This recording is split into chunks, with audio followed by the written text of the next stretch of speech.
Imagine driving into a small American town at dusk, just looking for gas or a place to eat. You see a sign, sometimes painted on a rock, sometimes hanging from a bridge, that reads, "Negro, don't let the sun set on you here." If you're black, that sign isn't a suggestion, it's a threat. Stay past sundown and you risk arrest, beatings, or worse. This wasn't some isolated hate crime in the Deep South during slavery. This was happening across the United States, in the Midwest, the West, even parts of New England, well into the 1970s. These places were called sundown towns, and for millions of black Americans, they turned the simple act of travel into a life-or-death gamble. Welcome to Forgotten America Explained. I'm your host, and in this first episode of our series, Shadows of the American Dream, we're pulling back the curtain on one of the most chilling, yet strangely forgotten chapters of 20th century America. If you're new here, hit subscribe and turn on notifications. We're about to uncover the stories textbooks skipped, the ones that still echo today. Let's dive in. First, what exactly was a sundown town? The basic rule was simple, brutal, and often unwritten. Non-white people, especially black Americans, were not allowed inside town limits after dark, sometimes not at all, even during the day. Enforcement came in layers. Official signs at city edges, like "Whites only after dark," or the infamous "Negro, don't let the sun catch you here." Local police stopping and escorting out anyone who looked suspicious.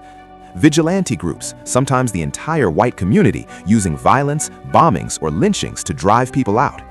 Real estate covenants and zoning laws that prevented black families from buying property.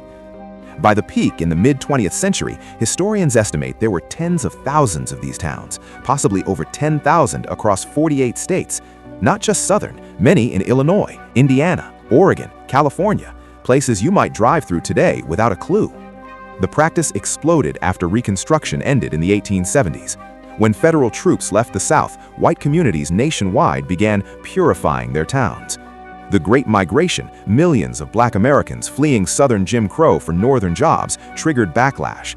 Towns that had been integrated suddenly turned hostile. Take Anna, Illinois, population around 4,000 today. Locals used to joke the town's name stood for "Ain't No Niggers Allowed."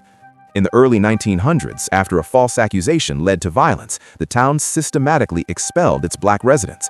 Signs went up. For decades, black people knew, "Get out by sundown or else." Even worse, entire counties became sundown. In parts of Oregon, state laws encouraged it. California had beach communities that posted guards to keep black families off public sand after 6 p.m. One of the most documented cases, Cicero, Illinois, right outside Chicago. In 1951, a black veteran named Harvey Clark tried to move his family into an apartment there. White mobs, thousands strong, rioted for days. They smashed windows, threw furniture into the street, burned crosses. Police stood by or even helped. The family was forced out. Cicero stayed sundown for decades. Stories like this weren't rare. In Wyandotte, Oklahoma, a black doctor was told to leave town by midnight or face the consequences. He left. In Connecticut, yes, the North, a town called Darien was known as a sundown suburb into the 1960s. No signs needed. Reputation alone kept people away. But here's the part that hits hardest.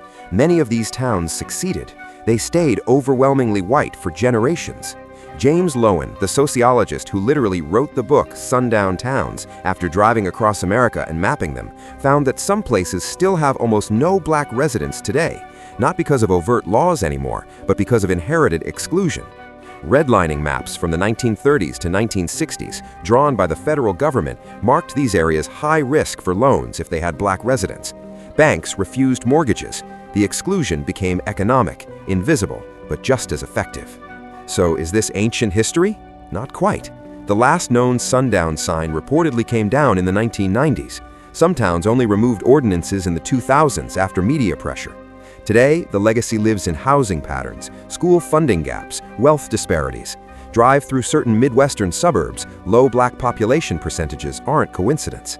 And the mindset? It lingers in HOA rules, zoning fights, even casual comments about keeping the neighborhood nice. Forgotten? Maybe. Gone? Not entirely. America loves to celebrate its progress. Civil rights marches, integrated schools, a black president. But forgetting sundown towns means forgetting how deep the roots go. These weren't rogue acts, they were community decisions, supported, sometimes funded by local and federal systems. Understanding them isn't about guilt, it's about clarity, about explaining why some places feel welcoming and others still carry that invisible line after dark. That's Forgotten America, explained. If this episode opened your eyes, smash that like button. It really helps the algorithm share these stories. Subscribe for more. Next up, we're tackling forgotten celebrities erased from the spotlight, wild HOA nightmares, and political figures history tried to bury. Drop in the comments, have you ever heard of a sundown town near you, or a family story from this era? Share below. Let's build this community. Thanks for watching. Until next time, keep seeking the forgotten truths. See you in the next episode.